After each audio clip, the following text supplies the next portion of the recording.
Salutare, bine ați venit sau revenit pe acest canal de YouTube, canal dedicat pasionaților de autoturisme Dacia. Dacă într-un video anterior vă arătam cum se demontează bordul mașinii, e bine, astăzi vom afla cum se demontează grupul de climatizare. Desfacem conductele de la aerul condiționat. Cap de 10.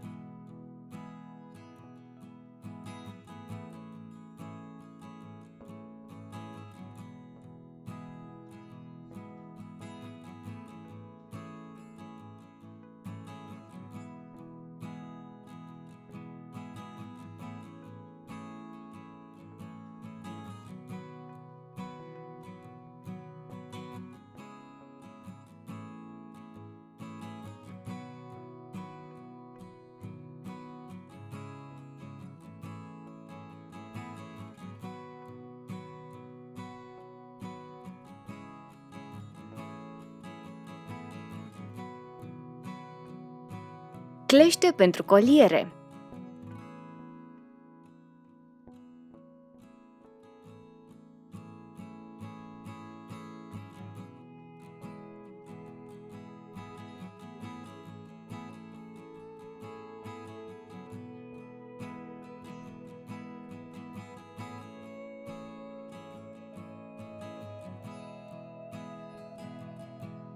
Desfacem colierele conductelor de apă de la caloriferul grupului.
Ne mutăm la interior și desfacem bordul.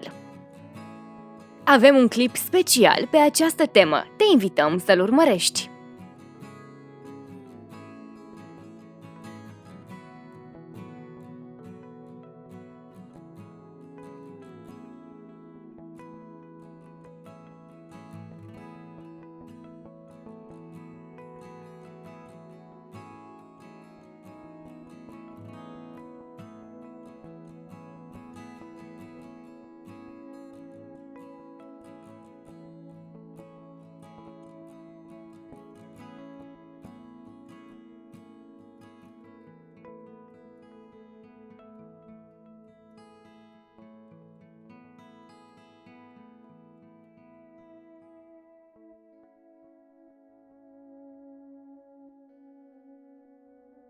După demontarea bordului, avem acces la grup.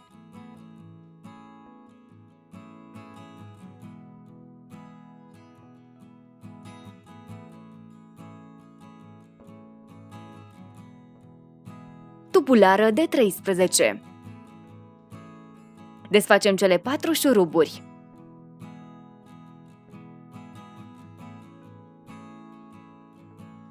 T20 pentru prinderile conductelor de la aerul condiționat.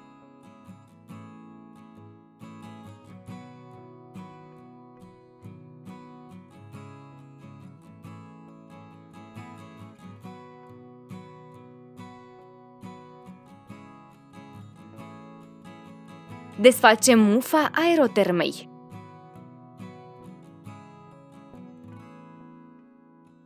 Mufa caloriferului.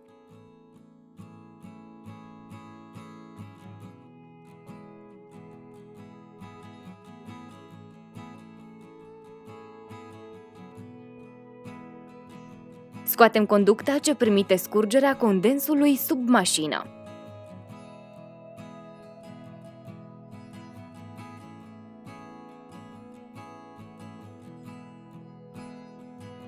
Scoatem mufa comenzilor din bord.